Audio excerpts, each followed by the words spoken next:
Cutting screen time is supposed to fix the problem. In many homes, it makes it worse. The phone is gone. The house is quiet.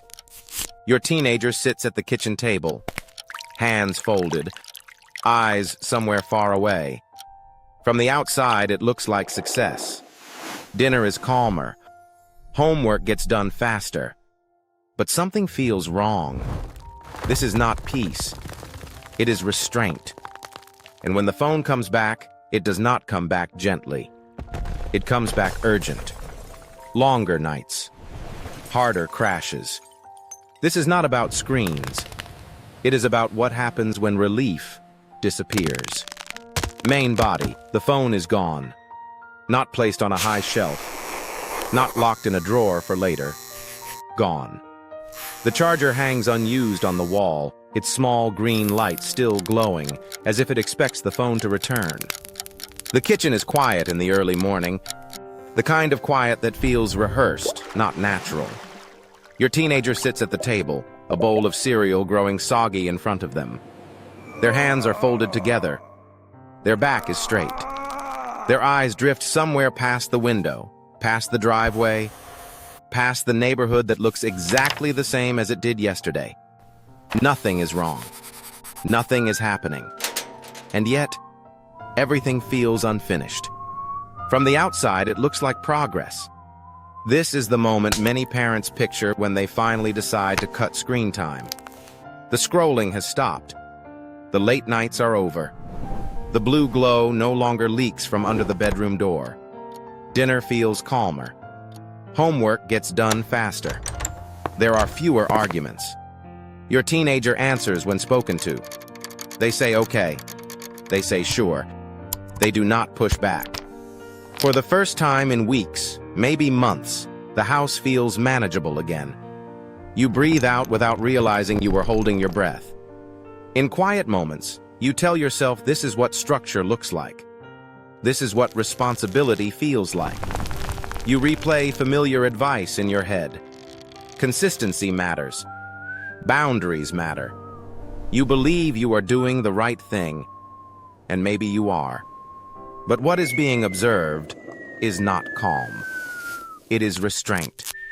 It is a nervous system holding itself together without the one thing that made the day feel lighter. The behavior has changed. The posture has changed. The silence has changed. The internal state has not.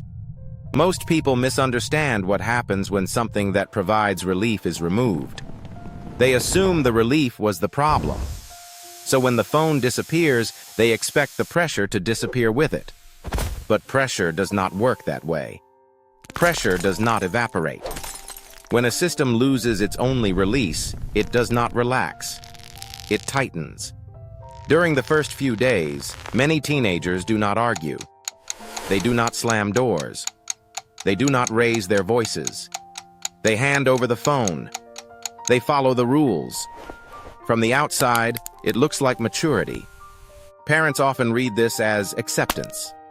They think, see, they can do it. They just needed limits. But inside the teenager's body, something else is happening.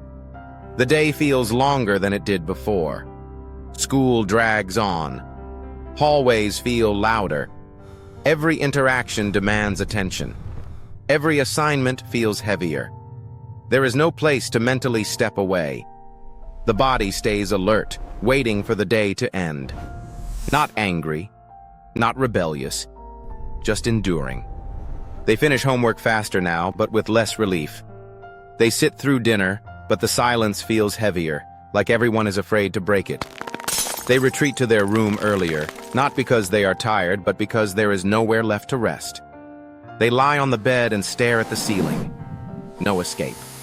Only containment. This is not regulation. This is holding your breath. As a parent, you begin to notice small changes. They talk less. They laugh less. You tell yourself this is temporary. Adjustment takes time. You remind yourself that parenting is not about comfort, but about preparing them for the real world. Still, something feels off. You push the feeling aside. Friday night arrives. The week has been long for everyone. The house carries a quiet fatigue. Maybe grades improved. Maybe teachers sent positive emails. Maybe the tension simply became too heavy to carry. You decide to loosen the rule, just for the weekend. The phone comes back. Not permanently, just for a little while. It feels reasonable, even generous. But the return is not gentle. Your teenager does not casually check their phone. They fall into it. The glow fills the room. Minutes stretch into hours. You pass by their door late at night and feel that familiar tightening in your chest. It looks worse than before. The scrolling is faster. The sessions are longer. Sleep comes late. Rest comes heavier. What once felt like a pause now feels urgent. The next morning, your teenager wakes up tired again. Not sleepy tired, heavy tired. The kind that settles into the chest and follows them through the day. You notice the difference immediately. When you ask them to put the phone down, their reaction feels sharper, more emotional, more defensive. You feel confused. You did what you were told to do. You set boundaries. You stayed consistent.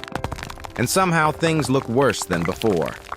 From your side, it feels personal, like your effort was ignored, like your authority failed. You wonder if you were too soft or too late. What you do not see is what the nervous system learned. Relief is temporary. Access is uncertain. So when relief appears, the body takes more, just in case.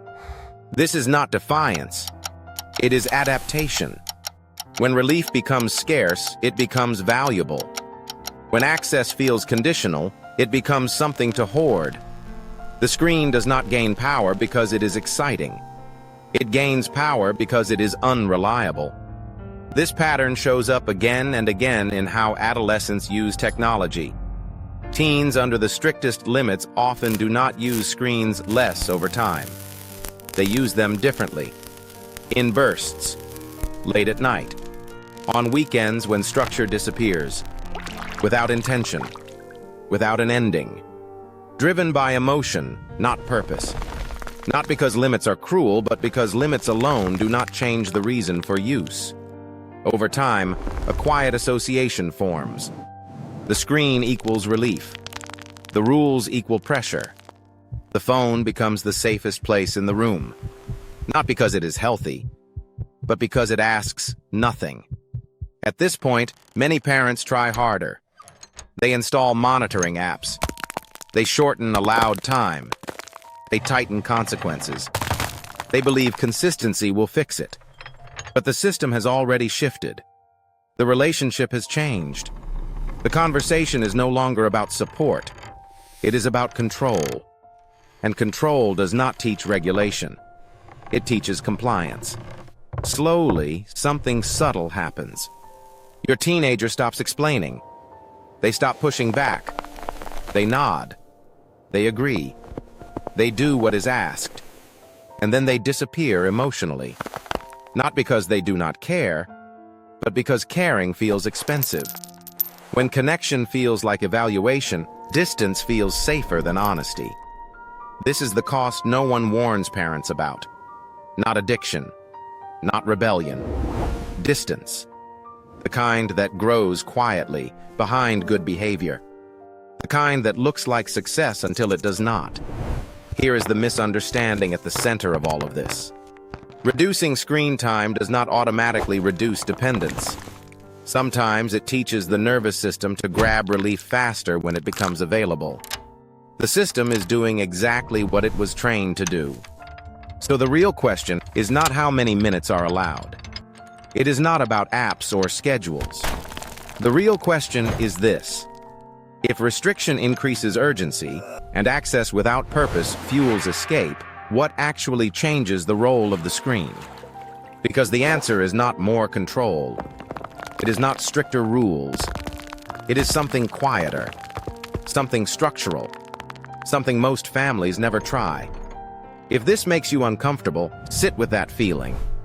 Do not rush to fix it. and ask yourself one honest question. When the screen disappears, what is your teenager being asked to carry alone?